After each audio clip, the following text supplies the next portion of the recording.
In recent years, the British comedian Hugh Laurie has become a huge success in America in his role as the curmudgeonly Dr. House. Funnily enough, the show's never become a hit in his home country, and his former comic partner Stephen Fry once said that he's sometimes asked in the UK whatever became of that Laurie bloke in Fry and Laurie. The versatile Hugh Laurie has now turned his hand to a new challenge, releasing a blues album called Let Them Talk, on which he plays piano and guitar and also sings. Hugh Laurie joined me earlier from London. Hugh Laurie, thank you very much for joining us. It's good to be here, thank you. You're an award-winning actor, a comedian, a highly accomplished musician, a champion rower, a writer, a director, the face of L'Oreal. You're an officer of the Order of the British Empire. Please, can you tell me that you're bad at cooking or pathologically untidy or something so I can feel a bit better about myself? No, I cook like an angel. No, I don't. I can't cook at all.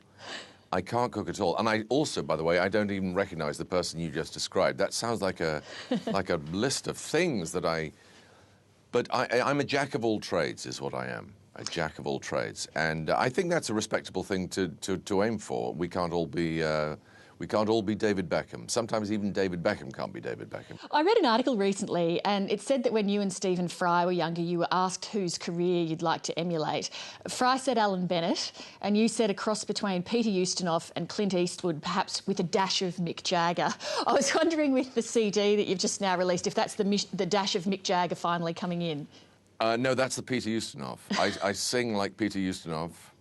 And I play the piano. Actually, no, Clint Eastwood does play the piano and plays very well. It seems to me that I was cheating in my answer because the whole point was to pick on one person, and there was I trying to get three people in one. Actually, I think the Mick Jagger thing was incorrect. I don't think I ever really had the sort of strutting front man. I don't think I could ever pull off. I have great admiration for it, for people who can do that, who want to be at the front of the stage and you know, cavorting. But it's not quite my thing. Where did the love of the blues come in from? I think it's such a magical, inexplicable thing that I think it's probably better not to try and analyse it too much. But I just know that the very first blues song I heard, it was as if a big hand had come out of the radio and just grabbed me by the throat, and it hasn't let go. Sometimes I think my baby's too good to die. Sometimes I think she should be buried alive.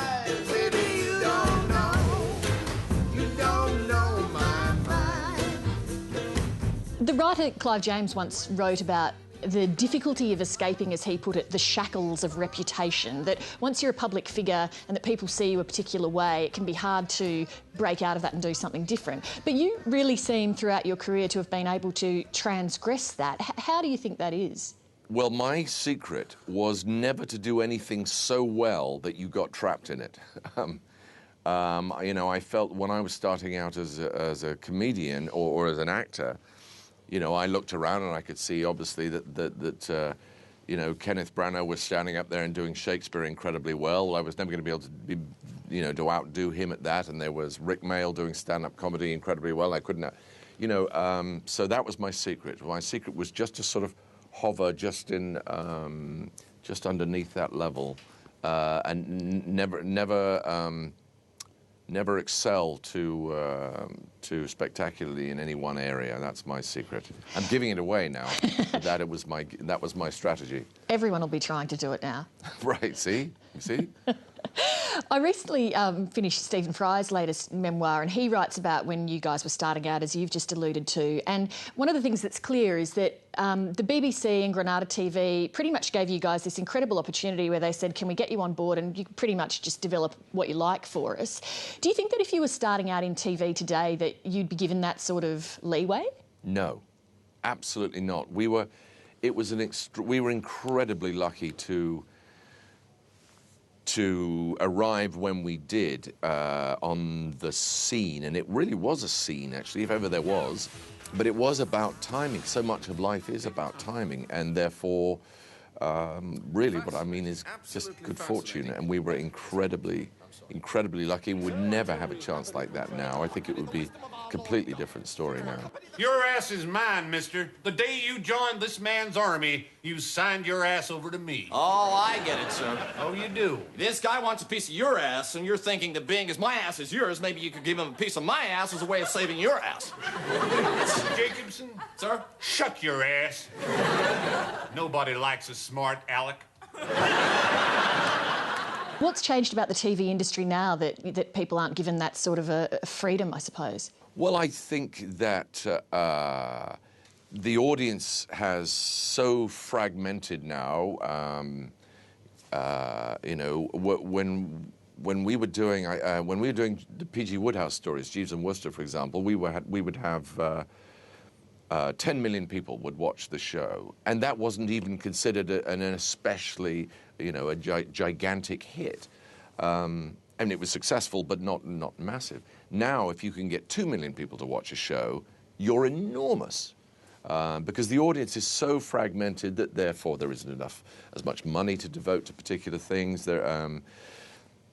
People don't feel the inclination to experiment in quite the same way. They don't have the opportunity to experiment. And you know, for that reason, we were just so lucky at that particular time. Are you given much leeway in the production of House to experiment at all? Do you improvise much on air, for example? Yes, it's all me, really.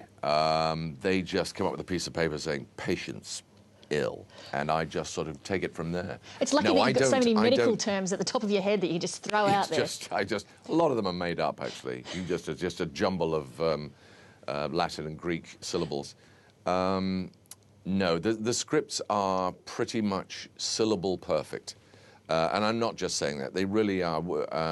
They take weeks, if not months, over these scripts. And every time I suggest, it's rather like a chess game. Everybody say, "Oh, well, what about if we move the knight?" And they go, "Yes, no, we tried that."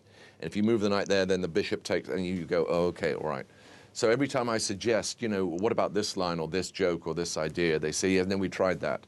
And it affects something else, and we can't do it. So I'm more than content to, that is my, although I can't read music, I can read words, and I sight read House.